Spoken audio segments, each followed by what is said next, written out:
very good evening to you. Thanks for joining us on the Friday edition of the show. Me, Adebayo. Well, today is the last edition of the show for the week. We'll try to make it worth your while. As always, we urge you to sit back, relax, even as we take you on the trip across the body spinning world of sports. Tonight on the show, we'll give you a slice of basketball. We will also talk about basketball on the domestic scene. We'll also take a look at what the NBA is doing to promote the game and put the game in the faces of fans right here in Africa. We'll also talk about the English Premier League.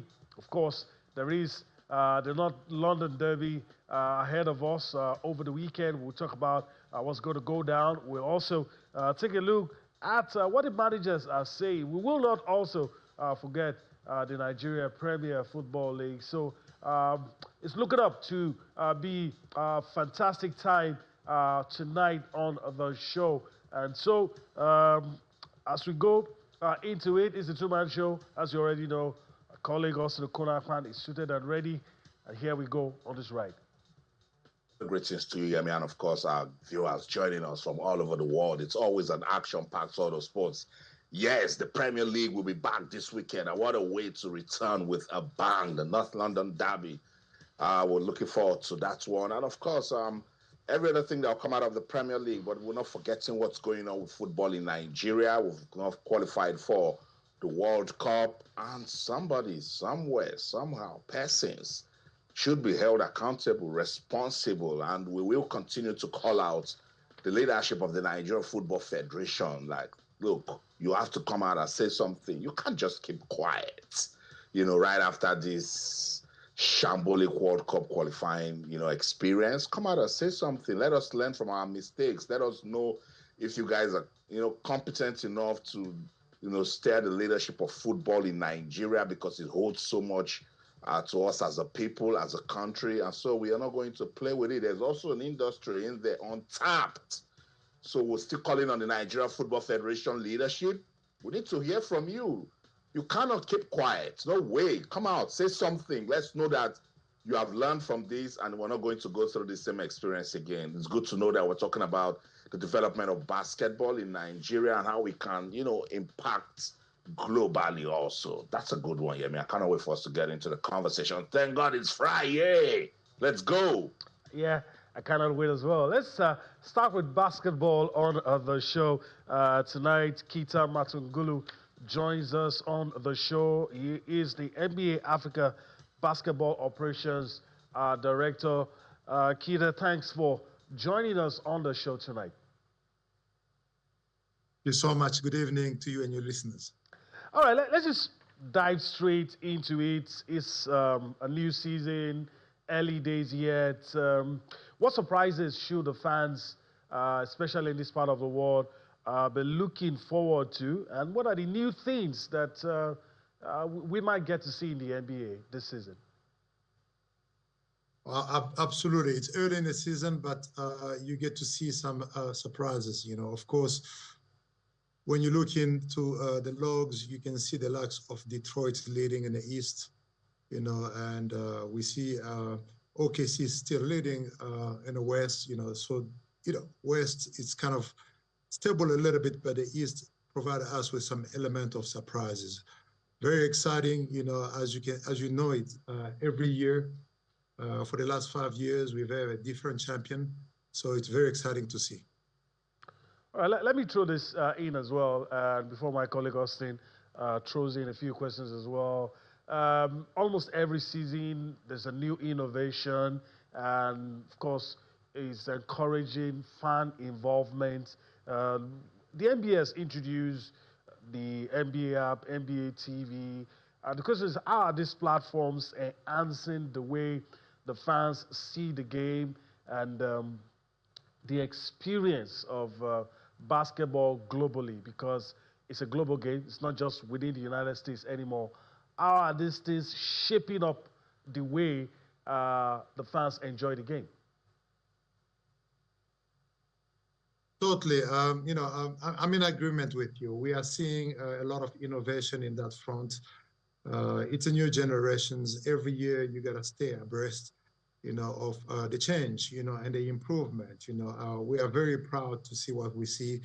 And what even more exciting is the level of players, as the continent ourselves, Africa, we are, it's appealing to us as Africans to see in each one of our regions the volume of players that come throughout, but also an adaptation a little bit of each one of our continents. Awesome. Thanks so much, Kita, for joining us on the show tonight. I love it when we talk about global impacts. Tell me, how impactful has NBA been to the development of basketball in Africa? That's a wonderful question. So far, the NBA is, D1 league, out of all the major competition in North Africa, here in Africa, with the BAL and the growth of NBA itself through the junior NBA leagues, as well as NBA Academy and Elite program. So that in itself has substantially helped grow the game in a sense that from grassroots to elite level, which we saw the likes of young guys like Kaman and Urich coming out of the NBA Academy, making it to the NBA and to the BAL. This last summer, we saw a lot of young players and coaches attending the Summer League, and that alone tell you, the capacity of expanding and the experience these coaches and players are receiving abroad and bringing back on the continent. Of course, we are very proud to have a grassroots program that goes all the way to professional here on the continent, something to be proud of in our region. I love it. Awesome. Kita, is there a viable market for basketball in Africa?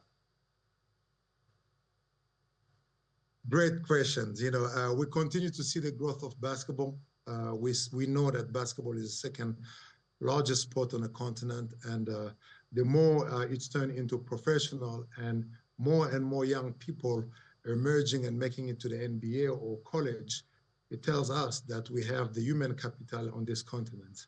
And having the human capital tell full story that, yes, there's enough opportunity, not only for basketball, but an opportunity to grow business here. Awesome. All right, that's interesting. Let me also ask you, I mean, you talked about the young people a lot, and that's the future of the game. And so what are some of the innovations the young people should look forward to?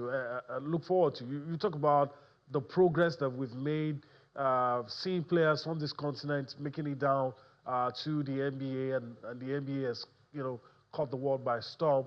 But young people, especially in Africa, beginning to take a liking for the game more than it was before. So, I mean, what are the things that they should be expected to see in the days and seasons ahead? That's a fantastic question. More recently, we had an elite camp in Nigeria where two of the best players got selected to go to the academy. That's just an example of how innovative becoming in a competition and a selection of players. Through our NBA Africa office in Lagos, we started a program called Triple Double, provide an opportunity for young Africans to be very innovative, have an opportunity to create through the NBA League, and we've had a lot of success with that and continue to grow. And as we continue to talk about innovation, you look at the concept itself. It's not just about the best young players to make it to the league. We're looking at the opportunity of young players across the board. What is it they can contribute to the BAL, which is the Basketball Africa League, which is the top of the pyramid of the NBA Africa program. So there's a lot of opportunity in that sense for both young men and young females to engage, not just to play basketball, but to engage, innovate, and provide a unique opportunity. And with that, we have a program called Future Pro that is specific to that. We're looking forward to the next generation of players that can bring on innovations. And I'd like to see a number of candidates come out of Nigeria. All right, I guess that's a good place to leave it on the show. Kita Matungulu, NBA Africa Basketball Operations Director. I want to thank you for your time on the show. Hopefully, we'll do this again some other time. I look forward to that. Thank you so much. All right. So that's the NBA Africa Basketball Operations Director. And so, Austin, it appears we're home alone tonight, but I mean, gives us enough time to cover all our bases.